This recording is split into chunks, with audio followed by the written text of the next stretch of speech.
नमस्कार दोस्तों, welcome to SSC अड्डा 24/7। और अभी मैं और विनय सर हम दोनों आए हुए हैं स्टाफ सिलेक्शन कमीशन के हेड ऑफिस पे, सीजीओ कॉम्प्लेक्स, न्यू दिल्ली, प्रगति विहार पे। हमारा जो मुख्य मुद्दा था वो यही था कि आखिर नोटिफिकेशंस इतने ज़्यादा डिले क्यों हो रहे हैं। और हम जा करके अंदर कोशिश किए, मुलाकात किए और अंततः मुलाकात हो भी पाई एक बहुत ही जिम्मेदार ऑफिशियल से, और उन्होंने ये बताया है फाइनली कि नोटिफिकेशंस में डिले क्यों हुए हैं, क्या रीज़न है। एमटीएस जो पिछले महीने 7 मई को आना था वो अभी तक ना आ पाया, 11 जून आज सीजीएल का नोटिफिकेशन आना था वो भी नहीं आ पाया अभी तक। तो इसके पीछे क्या कारण हो सकते हैं, इस पर काफ़ी डिटेल चर्चा हमारी उन ऑफिशियल से हुई है दोस्तों।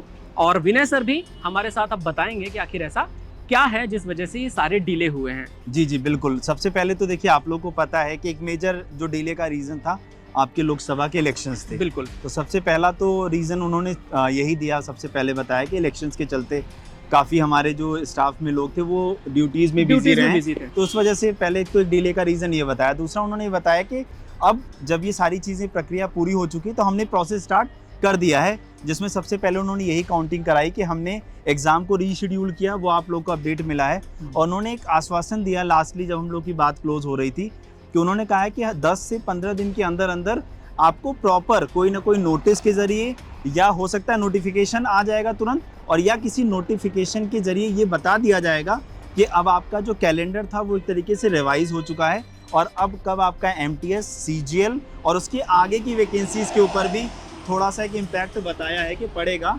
वो हो सकता है हफ्ते 10 दिन आगे पीछे होंगी, क्योंकि देखिए अगर अभी भी अगर हम बात करें, अगर विद इन अ वीक अगर एमटीएस का नोटिफिकेशन भी आता है तो उसके बाद सीजीएल का नोटिफिकेशन कम से कम 20 से 25 दिन के गैप के बाद ही आ सकता है। तो आश्वासन से यही पता चला है कि जल्दी ही पहले हमें रिवाइज कैलेंडर मिलेगा और उसके बाद बाकी सारी प्रक्रिया पूरी होगी। तो क्या कहते हैं सर? बिल्कुल सर। और दूसरी बात तो ये भी है कि इलेक्शन की पूरी प्रोसेस में लोकतंत्र का महापर्व है, सारे लोग बिजी, इनफैक्ट हमारा जो यहाँ का स्टाफ है वो खुद भी बिजी। और ऐसा नहीं है, इलेक्शन कमीशन सर एक ऐसा डिपार्टमेंट है जिनके पास अपने खुद के एम्प्लॉय ग्राउंड लेवल पे होते नहीं है। वो या तो टीचर्स आते हैं या तो डिफरेंट गवर्नमेंट डिपार्टमेंट से लोग आते हैं। एंड दूसरी इसकी एक और वजह ये है कि वेंडर्स का चेंज होना, एसएससी के वेबसाइट के लिए वेंडर चेंज हुए तो उसके मेंटेनेंस में भी एक प्रॉपर अमाउंट ऑफ टाइम जो उनको ज़रूरी था वो लगाया उन्होंने। एंड हाँ, जो भी है वो 10-15 दिनों में शॉर्ट नोटिस के माध्यम से आएगा। ये शॉर्ट नोटिस भी इसलिए नहीं आ पाए क्योंकि इलेक्शंस में बिजी थे। और एक और भी चीज़ अपडेट यहाँ पे करूँगा मैं आप लोग को, जैसे क्या है कि बीच में वेंडर्स फाइनल हो रहे थे तो माइंड में आप लोग की एक ये भी है कि हर पेपर बनाने वाली एजेंसी बदल चुकी है, कंडक्ट करने वाली एजेंसी बदल चुकी। तो मैं आपके कुछ डाउट्स भी क्लियर कर दूँ यहाँ पर, जो बातों से और काफ़ी चीज़ों से हमें क्लियर हुआ कि अभी तक वेबसाइट का वेंडर तो फाइनल है जिसने काम भी किया है, और वेबसाइट हमारी एसएससी की चेंज हो चुकी है।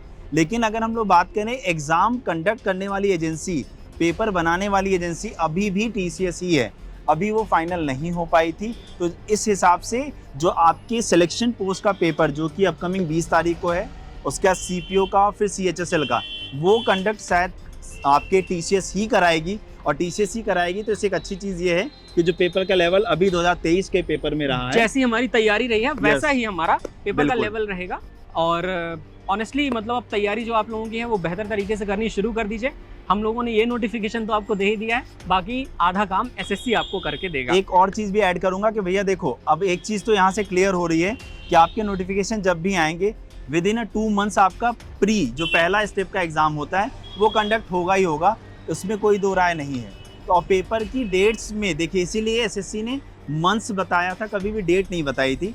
तो मंथ्स के हिसाब से अगर हम लोग बात करें तो एमटीएस का अभी भी सितंबर एक्सपेक्टेशन आप आराम से लेकर चलिए, क्योंकि पर्याप्त समय है पेपर कराने के लिए। बिल्कुल। और सीजीएल अक्टूबर एमटीएस से पूरा होते ही। बिल्कुल। तो आपके पास तैयारी के लिए समय ज़्यादा नहीं है, तो अपनी तैयारी करते रहिए, क्योंकि नोटिस के माध्यम से आपकी ये सारे डाउट्स भी क्लियर हो जाएंगे। जी सर। तो बस आज के लिए इतना रखते हैं, आप लोग इस वीडियो को शेयर कर दीजिएगा।